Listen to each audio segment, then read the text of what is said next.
Ken Trahan with Lenny Vangilder. It's our First NBC Bank weekend preview brought to you by First NBC Bank with 32 locations throughout the greater New Orleans area and beyond.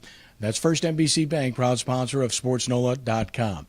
Big weekend on many fronts. Let's start first and foremost with the Saints as their OTAs continue in media access on Thursday. And, of course, you can read all about it with Will Pennigy and Rick Galey at SportsNola.com. And, you get eyes on things. And, of course, Lenny, one more of those opportunities coming up during their mini camp as well. So 3 opportunities for the media to see. Then, of course, you'll have a break. Then you have training camp. And, of course, if you want to see them then, you better go to West Virginia.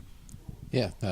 Hopefully you've booked your rooms to the Greenbrier. 3 weeks, and otherwise it's going to be, 6 practices in New Orleans that they get to see. So it's going to be interesting to see just how that affects a lot of things. I mean, obviously, I think they feel like they can get more done when they do go to West Virginia, that the climate will be a little bit better and such. So, and you get your team away and you get them in a hotel and you feel like you bond and those kind of things. But we're a month and a half away from that. For now, again, you're not looking at things with pads on. What will be different in a mini camp setting? I think as much as anything else it's just semantics. It's a mini camp that you're allowed to have as opposed to OTAs that you're allowed to have. So not a whole lot of difference. It's going to be open to the public Tuesday, Wednesday, Thursday morning.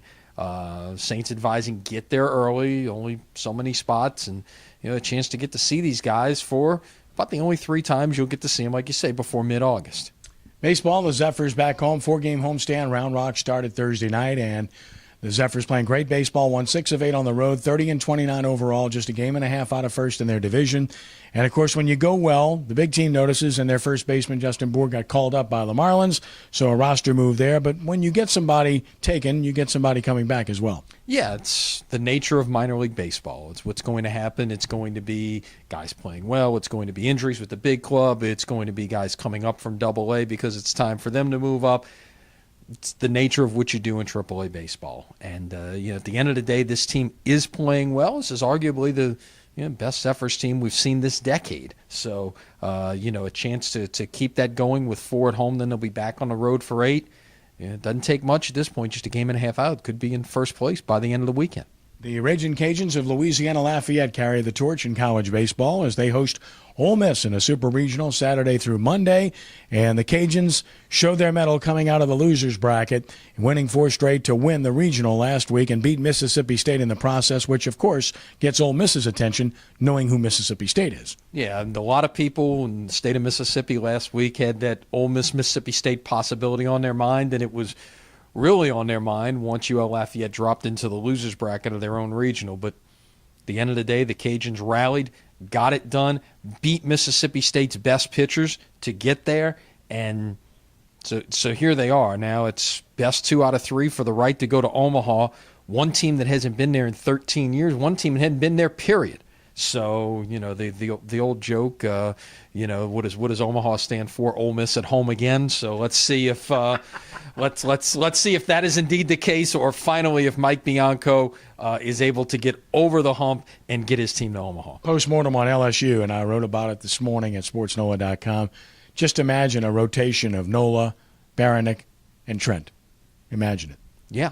You'll see Baranek and Trent facing each other in Game 2 of the Super Regional. Those guys that's what you could have had.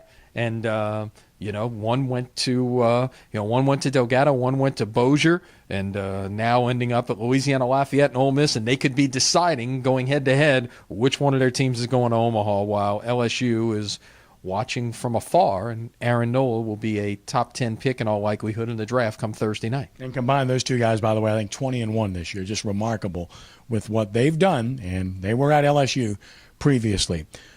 Looking at other opportunities, of course, the Voodoo playing this weekend at Pittsburgh. It's a Saturday afternoon game at 4 o'clock New Orleans time. They got beat at Pittsburgh 56-14 earlier this year. Pittsburgh's won 5 straight. They beat an unbeaten team last week. They're one of the best teams in the league, so this does not bode well to a team that's 2-8. No, not really. Like you say, there is the elite in arena football, and you put Pittsburgh in that group, and there's the ones that are not so elite, and right now, unfortunately, you have to put New Orleans in that group, trying to make their way up that ladder, so to speak. And it, as we've talked about, a broken record.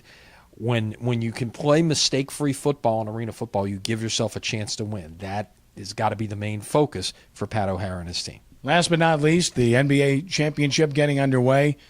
And I don't know about you, but I'm a bit surprised that the odds makers have San Antonio as the favorite to win this series. To me, you're innocent until proven guilty. You're the champions. You've won 2 straight. You beat them last year. I'm not going to pick against the Heat, even though the Spurs have home court advantage. That's the thing. It comes down to home court. If it gets to a Game 7, the game is in San Antonio. Remember the new format this year. It's not 2-3-2 anymore. It's going to be 2-2-1-1-1. So San Antonio would have 1-2-5 and the Game 7 at home. They're not going to Miami for 3 in a row as it were previously. But still in all, I like that change, by the way. But, still in all, I think San Antonio has got their chip on their shoulder after letting that one get away last year. And, why do odds makers make favorites and underdogs? It's all about public perception. And if the public thinks that, San Antonio, more people think San Antonio can win this thing than Miami, then that's what it's going to be. And speaking of favorites and underdogs and stuff like that, there's another little thing that people will wager on come Saturday. The Belmont. Yes, the Belmont Stakes. California Chrome looking to become the first Triple Crown winner in 36 years. You were, about 5 when that happened, I guess. I wasn't born yet. Yeah, okay, and I'm lying. Yeah, but... I don't like lying. Yeah, but... I won't lie again. Okay. I'm sorry.